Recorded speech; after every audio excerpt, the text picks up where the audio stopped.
Kindly sit down. Thank you. Speaker Pantaleon Alvarez, Secretary Salvador Mijaldia, Congressman Antonio Florendo Jr., Mr. Mayor James Gamau, Mr. Alexander Valoria, the members of the Florendo family, distinguished guests, my beloved countrymen. I was about very young, as in young. I had the occasion to accompany my father to visit North Davao, then a part of one huge province. And I can remember that at that time, there was a talk about Mr. Florendo who fell off his horse and that he was injured. And my father asked questions about the state of the abaca plantation. Yan ang una ninyo. I was small then, but I realized that the hugeness of the plantation. Few years later, you branched out into the banana industry, then to real estate, and to something big, really big, and it is really DITC, which is the biggest now. I remember also your Damosa, the historical landmark of the Florendos here in Davao before, because it was the dealer shop that we bought our first car, yung Galaxy Ford. Yes. Yun ang una namin. At yun na rin pinakahuli. Because thereafter, my father transferred to work in Manila. You know what I just maybe not so learned philosophy about world trade. We are shrinking very fast.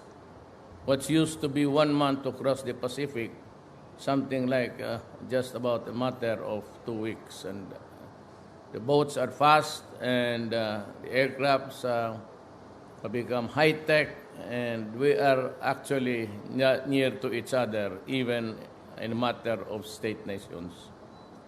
Naalaala ko doon sa, mahina kasi yung economic teachers namin, pero what I remember from him was this, the constant theory is that whether you export or you import goods and services, you go always for the fastest, the safest, and the cheapest. Nowadays, seems to be that all has been prophesied about a decade earlier. But this time we are full also of troubles. Instead of making the maritime sea safe, international waters secured for everybody, we have now the conflicts in Africa, the narrow alley there that passes by Somalia, and of course the Moluccos, where there is a constant threat of piracy they call it. And so yan ang nagugulo natin dito ngayon. And also this time, there is a threat, not really a threat, but it could be a potential plus point, itong China Sea. For as long as China would just remain its posturing now and does not in any way continue to build structures that would prevent or obstruct maritime journeys there, okay lang.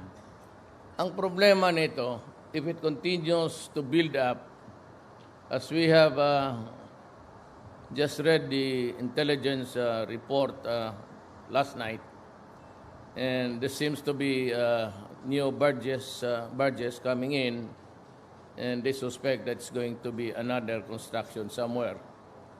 Pagka ganon, and when the time comes that there is really a military institutions, everything will violate the constant theory that my economic professor told me. Because one of that is that it must be the safest and it must be the cheapest, the shortest. Because if you don't, you go up around the Pacific. Ang problema nito is we do not really know what the intentions of China are. Ano ba talaga gusto niya? Because if he continues building military installations there, everything will go up.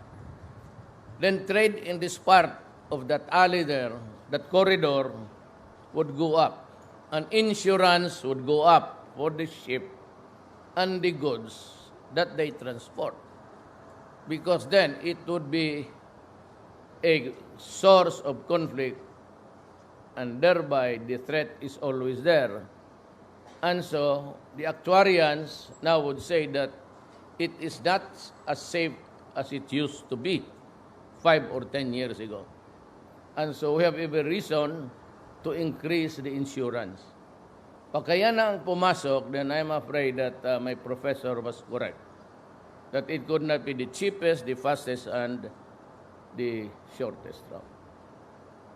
Yan ang problema. I'll just limit myself to that. I have nothing against China now.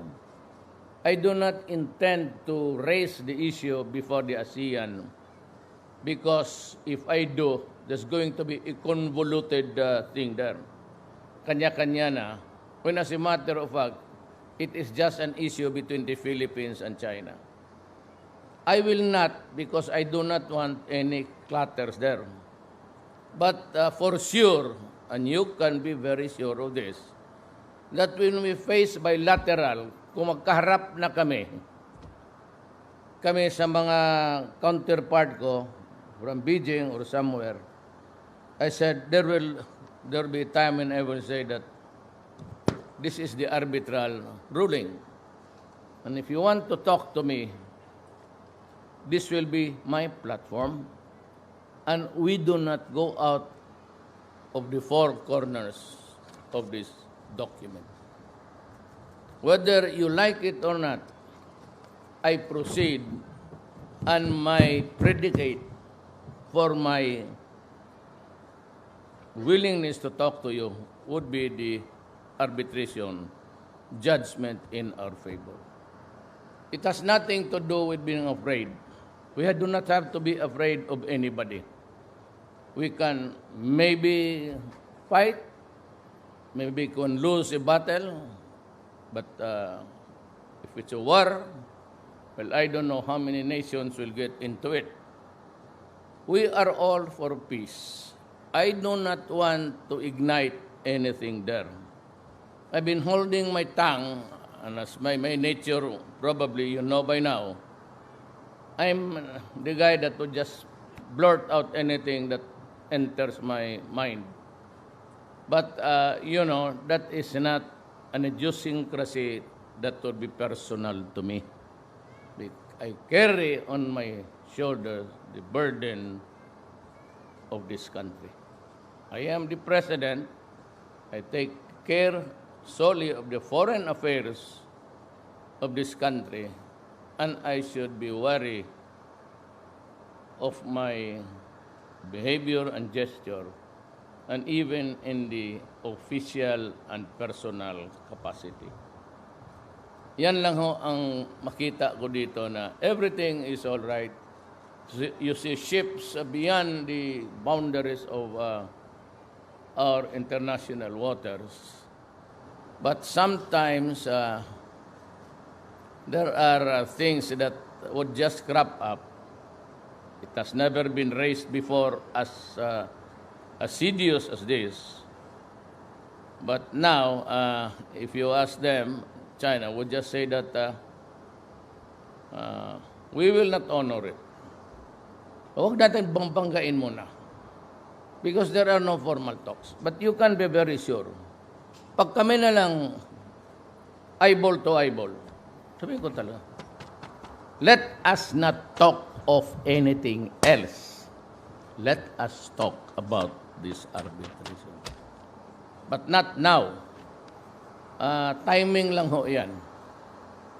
I was a bit, it was unsettling coming here.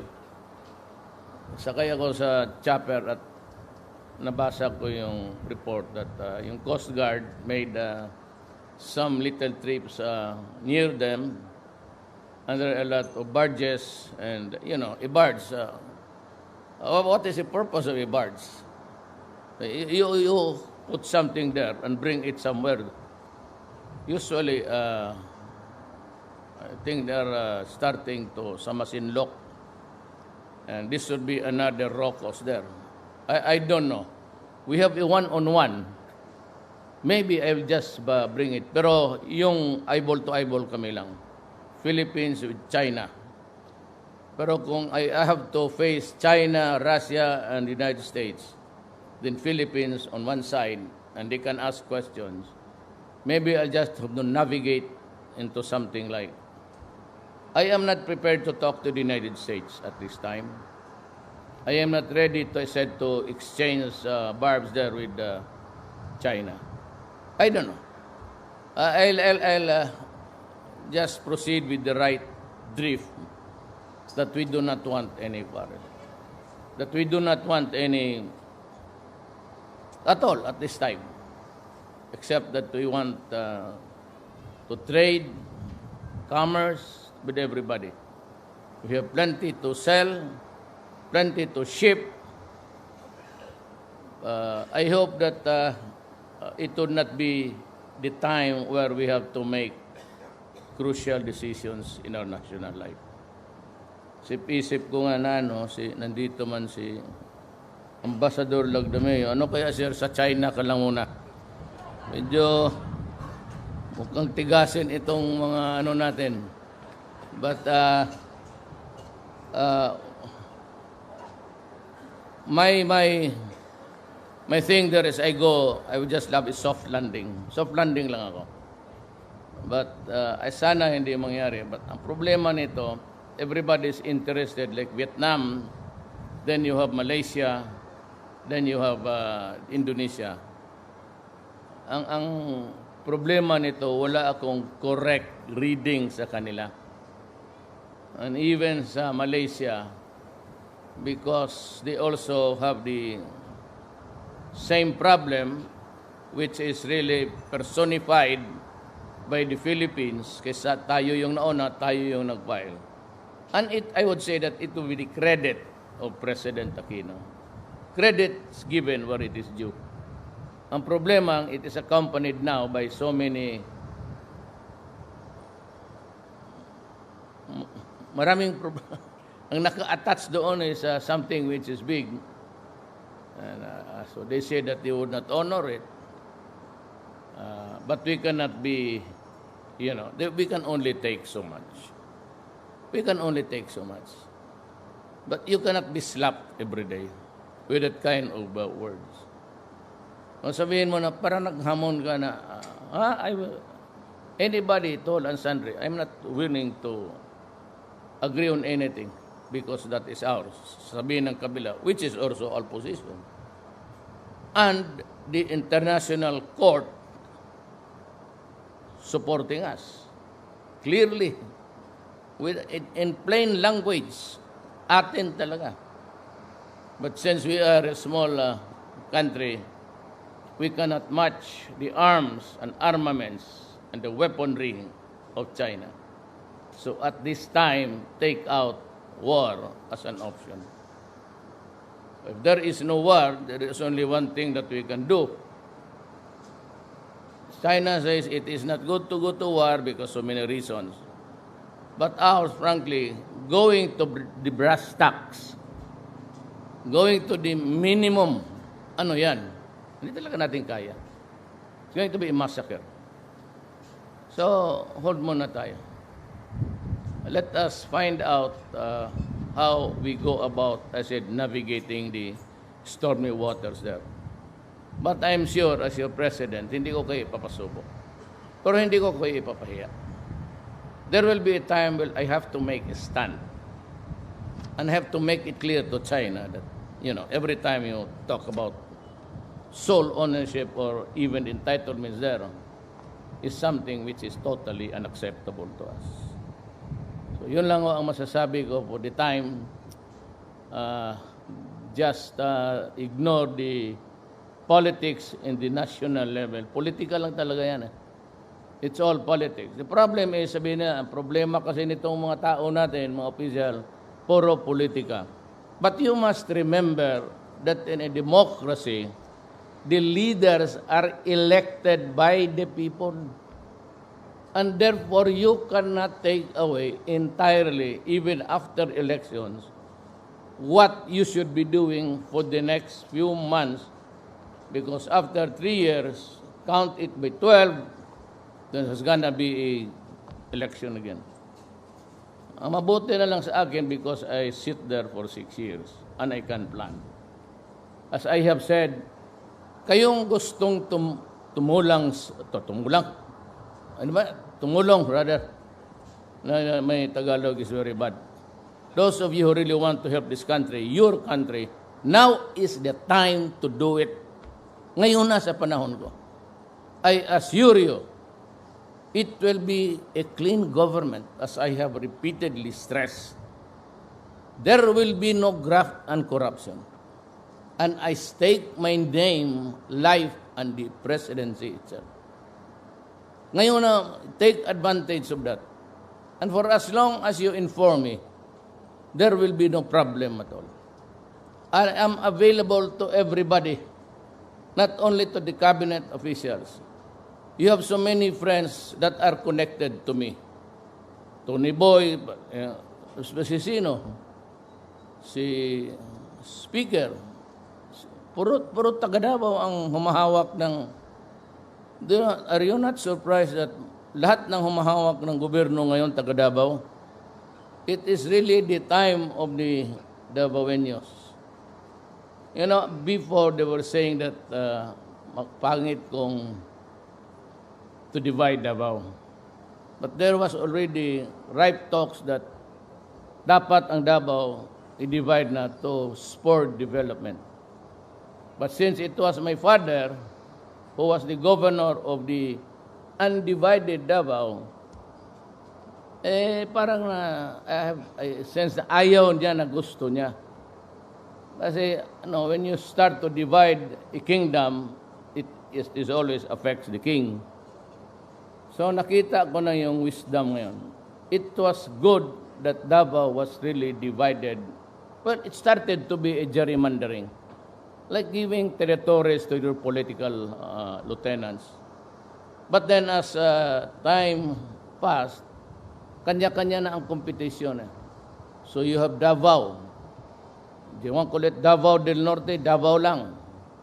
Then you have Del Sur also, little movement there. About time really to in that area because the lands there are owned by a few families. Just for example, Digos was just a barrio of the municipality of Santa Cruz noon. Do you know that? Nung hiniwalay sila doon sa landed estates, sa mga may-ari, then they started to occupy, used to be known as the Patipadada Christensen Plantation. Then you have the Doromals of Malita. The Car of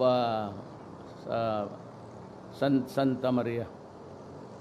Nung na-divide na, even Oriental, it's moving really, not as fast as Davao del Norte. Ang Davao del Norte, maswerte lang kasi dito yung horizons nakaset yung mata ni Antonio Florendo Sr. So, yun siya ang visionary talaga. Siya yung dapat naging gobernador dito sana. But ayaw niya ng a little bit of disdain sa politics. But he supported candidates, including me, my father, and lahat. At hanggang ngayon, so mga anak na. Pero I suppose that the theory of dividing it into several local governments to spur up competition and development. Competition is very important. But the biggest to rise in Mindanao, yung UNFLO and the DICT now, which I would just like to simply call UNFLO na lang para madali. Total, yun naman talaga ang is the name that carried the family all throughout till the next generation. So again, I would like to thank DICT or UNFLO, the family, for giving back the profits of the years, plowing it back into some enterprises. And it has now, UNFLO provided jobs, opportunities, and all. And the ancillary, pati yung mga collateral businesses allied along the way. So again, congratulations at mabuhay ang UNFLO.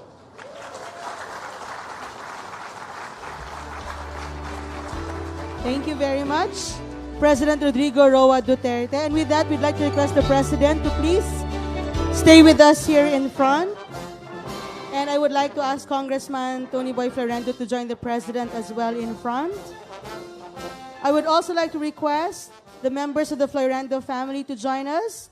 Doña Nenita Florendo, of course, Maria Linda Florendo Lagdameo, Maria Cristina Florendo Brias, Maria Teresa Florendo, Ricardo Florendo, and Vincent Florendo.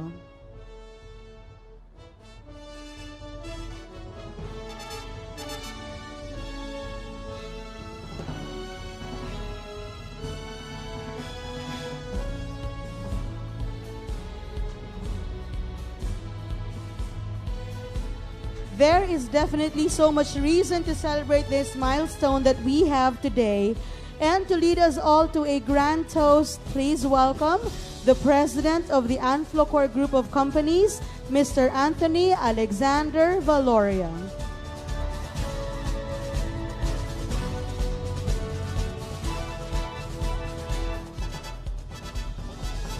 Thank you.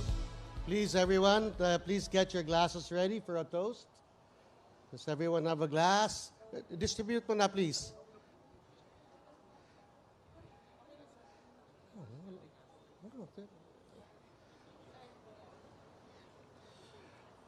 On Christmas Eve of 2014, the largest commercial vessel ever to dock in the Philippines docked here at DICT. That size of vessel is known as a Panamax-sized vessel. Since then, such size vessel has still never docked in any other port in the Philippines. While here in DICT, we now receive that size vessel and even more, the post-Panamax vessel on a regular basis. With that in mind, ladies and gentlemen, may I ask you to join us in a toast. First, to our fearless President, President Duterte, and his leadership. To the potentials and aspirations of the Filipino people, and to our beloved country, the Philippines. Mabuhay! Mabuhay! Cheers, everyone!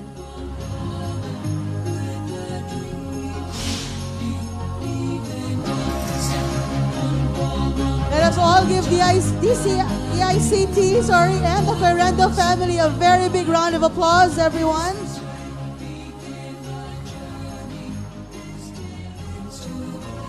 Again, thank you very much, President Anthony Alexander Valoria, and of course, to our very dear President of the Republic of the Philippines, President Rodrigo Roa Duterte, the Florendo family, and all of you, our very special guests, for joining us this afternoon. Once again, welcome to the Davao International Container Terminal. Good afternoon, everyone.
Once again, cheers, everyone. Let's all give the DICT and Anflocor companies a very big round of applause as we officially launch today the Davao International Container Terminal.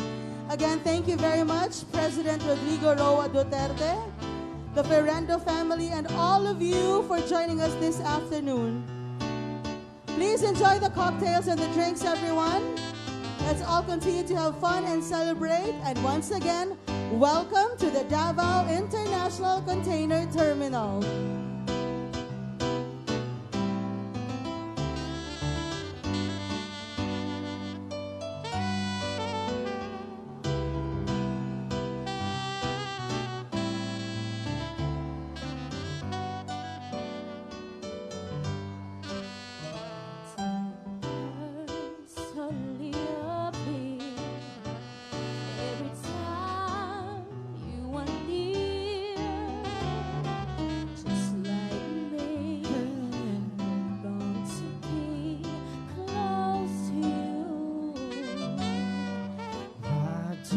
Stars fall down from the sky every time you walk by.